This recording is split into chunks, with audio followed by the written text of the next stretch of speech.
Bueno, nada, en primer lugar, dar las gracias a los dos por la sesión, porque está siendo... Yo tenía muchas ganas de invitar a este seminario y no me está defraudando en absoluto, ¿no?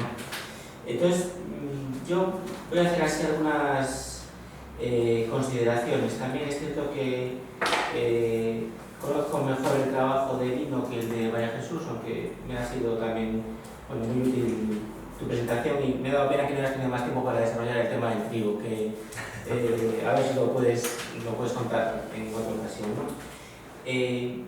Primero quería hacer algún comentario sobre que había leído el artículo de Lino de One Rice, One Nation, ¿no? de 2010, y el libro lo leí todavía bastante recientemente.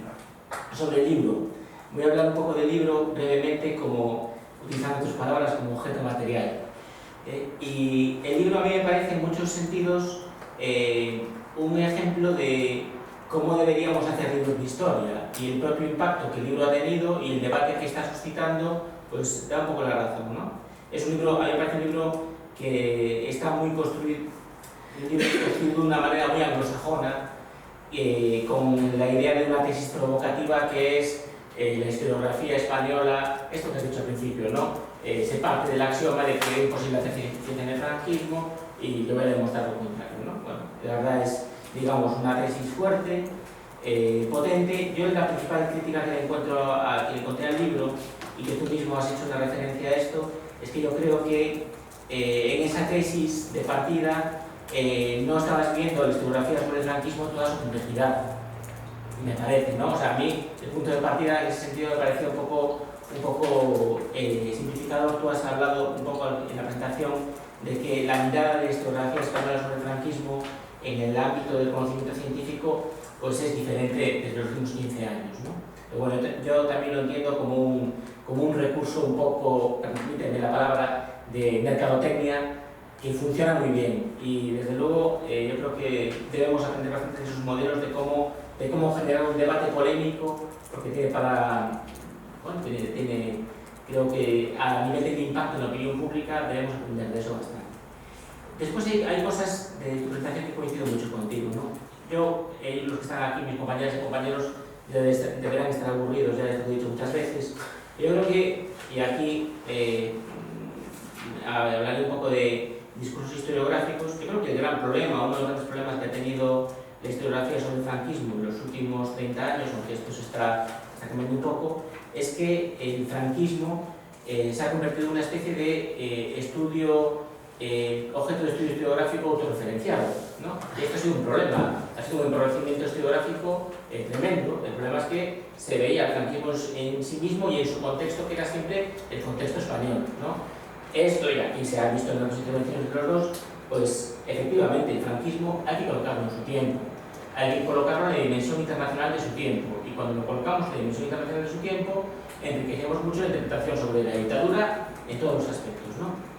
Yendo a cuestiones más concretas, yo recuerdo perfectamente, hace 10 años así, las primeras veces que en algunos seminarios y congresos fuera planteábamos la política agraria del franquismo de los años 50 como un ejemplo de política agraria en el marco de la Revolución Verde. Lo primero que recibíamos era palos de todas partes, porque cómo éramos capaces de comparar, de aplicar el concepto de Revolución Verde a una política agraria, a modelos de políticas agrarias diseñados o bien para Centroamérica, o para África, o para el sudeste asiático, ¿no? Y yo sigo pensando, y lo que sigo pensando, los que hemos trabajado sobre eso aquí, que tiene todo el sentido colocarlo en esa dinámica. Siendo todavía un poco más osado, creo que la historiografía debería dar un paso adelante y conectar mejor lo que el Plan Marshall supuso en el ámbito de la política agraria con los experimentos que la administración americana, a través sobre todo del Departamento de Asuntos Interamericanos, que dependía del Departamento de Estado, venía realizando en América Latina, fundamentalmente en los albores de la Segunda Guerra Mundial y durante la guerra, ¿no? Porque muchas de las políticas estratégicas que se ponen en marcha allí, yo creo que este ámbito latinoamericano de finales de los 30 de la Segunda Guerra Mundial va a ser una especie de campo de pruebas importante para algunas de las cosas que se hagan en el marco de la reconstrucción europea de posguerra, ¿no? En este sentido, hay una frase que no pudo desarrollar María Jesús antes, de su esquema, que me llamó bastante la atención, que decía algo así como la gobernabilidad en la dictadura y la ausencia de negociación.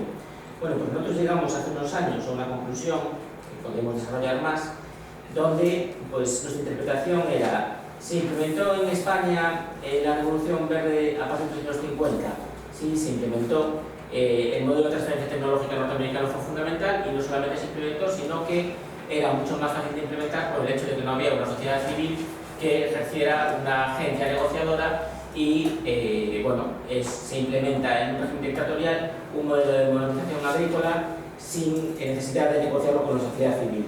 Sin embargo, claro, lo que nos llama mucho la atención es que cuando vamos a hacer trabajos comparativos, como hemos hecho en una ocasión con respecto en concreto al servicio de extensión agraria de origen norteamericano en España, y vemos lo que pasa en Holanda en los años 50, lo que nos llama la atención, o nos llamaba la atención, ahora no nos llama tanto, es que la fuerza del paradigma modernizador norteamericano de posguerra era tan fuerte que hay elementos comunes de cómo se implanta y de lo poco que se contesta en regímenes políticos muy distintos. No queremos decir con esto que no fuera más fácil en el caso español, ¿no?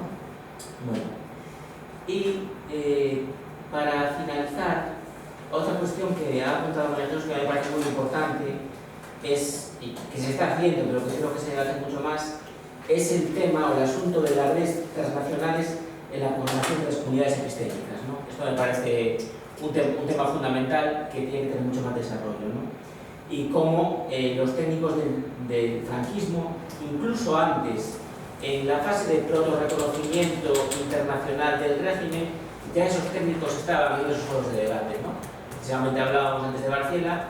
Barciela hace un apunte muy interesante en su historia del Ministerio de Agricultura sobre cómo los técnicos españoles acuden a las reuniones de la FAO varios años antes del reconocimiento oficial de la entrada de España en la ONU. Y bueno, aquí paro, que ya he hecho. ¿Qué se puede decir ahora? Pues me voy a centrar en la tesis de tu libro, en el tema de que los ingenieros como principales estandartes de un proyecto político. Mientras lo leía, no podía parar de pensar en un caso concreto de aquí muy conocido en esta casa, estudiado por Daniel y otras personas, y en relación con el tema que yo estudio, el tema de la ganadería y las transformaciones en el ganado y en el lácteo, pues mientras leía tus tesis y tus argumentaciones sobre los ingenieros, no podía dejar de acordarme del caso de lo que ocurrió en la ganadería en los años 40. Un destacado ingeniero que a lo mejor nosotros le dimos demasiada importancia, que responde absolutamente a la figura que tú defines en el libro, de un ingeniero que realza un proyecto y en este caso de mejora ganadera, que tiene el objetivo de legitimizar políticamente el régimen. Y de hecho, más que los resultados, en este caso importó la publicidad del proyecto que quería poner en marcha. De hecho, se hizo un congreso muy publicitado en esta misma ciudad, muy publicitado de cara a la sociedad, en el sentido de vamos a arreglar la situación del campo en Galicia. Bueno, el caso es que con respecto a este proyecto, en primer lugar, lo publicitó, el proyecto fue publicitado como algo novedoso, cuando realmente ya llevan trabajando en él otros ingenieros previamente, como Bruno Gallastegui. Y el caso es que bueno, el proyecto fracasó. Y claro, bueno, para empezar,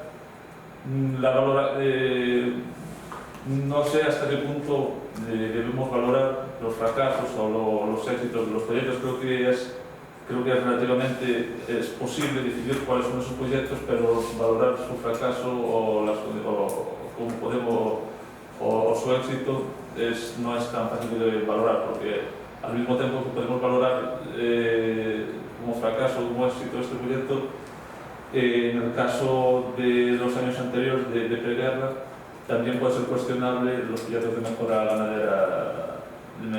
ganadera previos y su trascendencia al medio rural.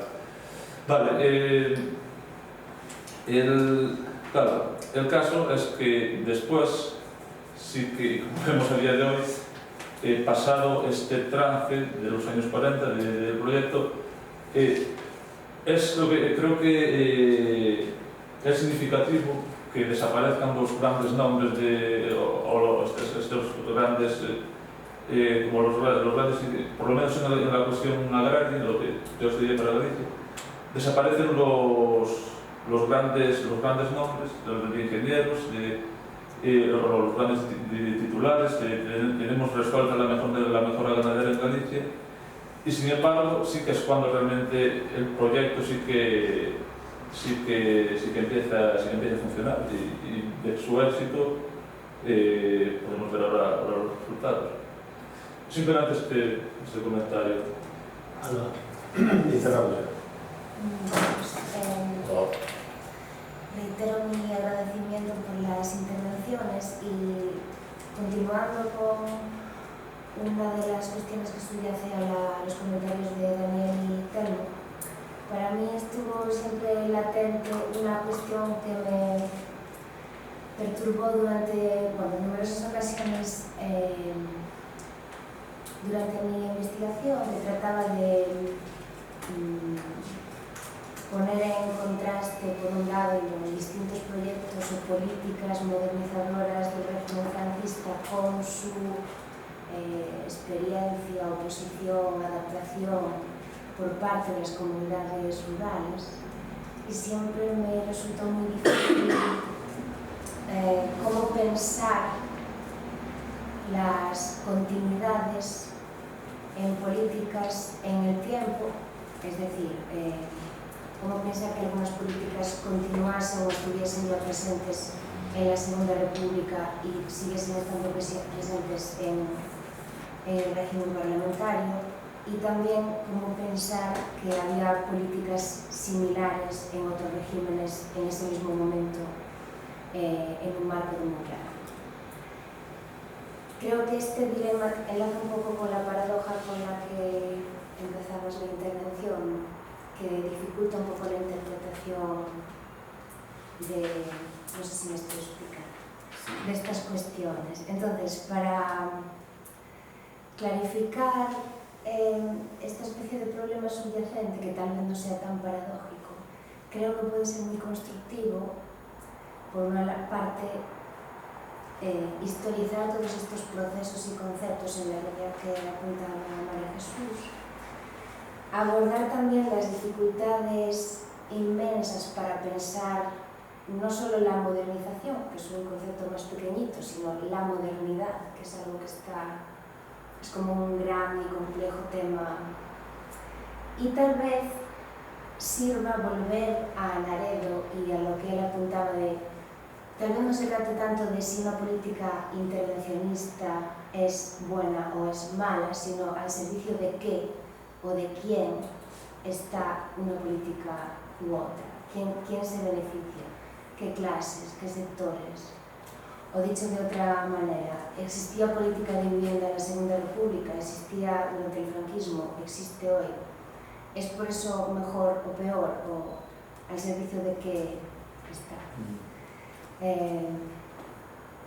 Y bueno, aprovechando que estéis aquí, me gustaría preguntar si vosotros percibís en el régimen, o cómo pensáis vosotros esta aparente distinción entre un periodo autárquico y otro tecnocrático, porque parece que hay vínculos no tan duales como esta distinción que solemos repetir, o si percibís también distintos proyectos modernizadores en el tiempo.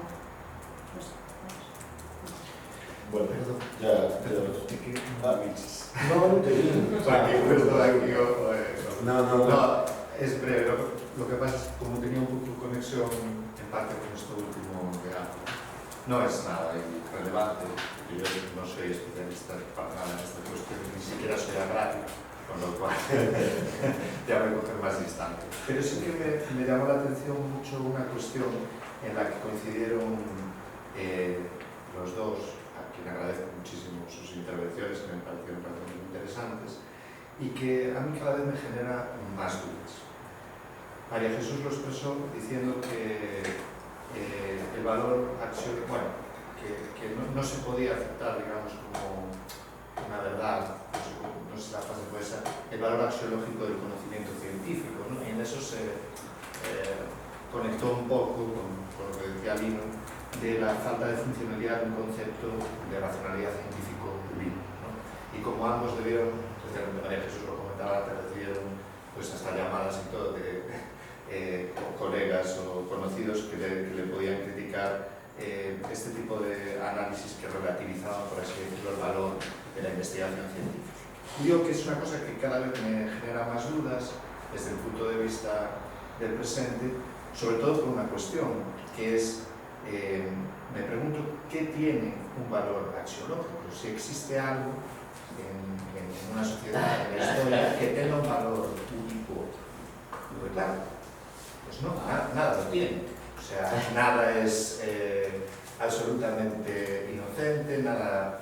Lo que pasa es que eso también nos puede llevar a unos análisis que antes se decía, pues se llamaba relativismo moral, etcétera, que a mí en este momento y en la sociedad en la que vivimos, y teniendo en cuenta lo que está pasando, me preocupa un poco, o me preocupa mucho. Y ahí es donde entiendo que lo que dice Lino al respecto del franquismo puede resultar para algunas personas, pues, voy a usar la expresión inglés, conmovedor, ¿no? Bueno, pues al final es que nosotros también tenemos que reflexionar, creo, y eso es inevitable, sobre lo que decimos y lo que hacemos, que nos permite explicar, interpretar e entender. Y también que eso tenemos que contar, ¿no? Entonces, hay una idea, ¿no? Una idea que es muy básica y que nosotros podemos tener completamente descartada, la idea de una conexión directa entre ciencia, tecnología y desarrollo. Claro, ¿qué desarrollo? Nosotros tenemos mecanismos ahora muy eficientes para medir el desarrollo en unos parámetros bastante distintos de los economistas clásicos. Conceptos como desarrollo social, que se centran en cuestiones de equidad o inequidad, que son fundamentales hoy en día y que la mayor parte de los economistas normales, no se puede decir normales porque no existe ese parámetro, pues lo tienen presente, ¿no? Entonces, a ese respecto, hacer una simple equiparación en esa época del capitalismo de oro, el capitalismo dorado de la posguerra, entre lo que sería un sistema de ciencia e innovación como la que puede existir en la dictadura de Franco y, vamos, pues el caso de Francia, nos puede generar muchos problemas, ¿no? Al final, como historiadores, ¿qué es lo que nos interesa? Pues yo creo que lo que nos tiene que interesar es ir a los elementos concretos, ¿no? Aquí estamos hablando de personas, estamos hablando de estructuras y de lugares, como los que se han mostrado, y estamos hablando de políticas. Quizá no todas las cuestiones sean exactamente iguales y nos lleven a las mismas conclusiones. Nosotros sabemos que el franquismo llega con una destrucción, una sustitución de personas, llega con una destrucción y sustitución de estructuras y llega también con un cambio de políticas. No sé si también llamar una destrucción o una sustitución, ¿no? Ahora bien, ¿cómo podemos valorar históricamente ese aspecto? ¿A qué lleva esa destrucción de personas y sustitución de personas, esa destrucción de estructuras y ese cambio de estructuras, y a qué nos lleva ese cambio de políticas? Bueno, pues quizá nos lleva a cuestiones que no son exactamente coincidentes en todos los sentidos. Es decir, ¿por qué tenemos que asumir que por el hecho de que existan nuevas determinadas políticas que podemos considerar desarrollistas en un sentido de, como decías tú, poner el énfasis de repente en la aplicabilidad de la ciencia, eso tengamos que valorarlo en un reconocimiento del valor de la ciencia en sí mismo? Igual no son cosas coincidentes, ¿no? O igualmente, ¿por qué el hecho de que haya habido sustitución de personas y destrucción de personas lleva implícito que no tengamos científicos que puedan estar conectados o no con mecanismos internacionales de circulación de saberes? quizás es que no son cuestiones que sean necesariamente compatibles, ¿no? Entonces, a ver, que es una reflexión que se me ocurre, ¿no? Quizá el problema que tenemos pues no es tanto a lo mejor el hecho de que estamos mirando el pasado, en este caso con ojos del presente, sino que en este caso estamos mirando el pasado con ojos del pasado, ¿no? No sé, igual me lié mucho, pero se lo entiende. Bueno, ahora sí, ahora os toca a vosotros y ustedes. Porque hay más palabras, pero las preguntas. Decide quién va primero, que se me da bien. ¿Tú?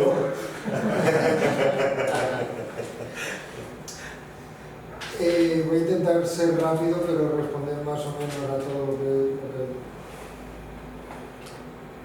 Vale, lo de Daniel.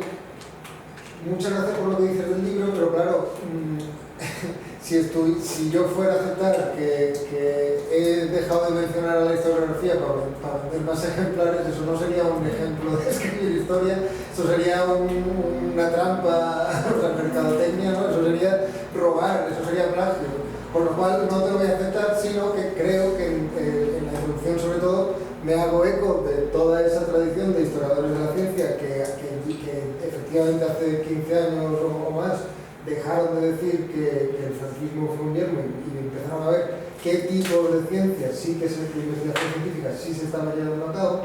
Y lo que digo es, ahora podemos ir un paso más allá y es, ¿cómo decirlo?, dejar de estar en el cascarón de estamos haciendo historia de la ciencia a pasar a decir, no, estamos haciendo historia del franquismo con las herramientas de la historia de la ciencia y la tecnología, porque la ciencia y la tecnología fueron parte activa en la construcción del régimen. Es simplemente ese paso que está implícito en varias cosas, como los estudios sobre el INTA y todo eso, pues hacerlo más explícito.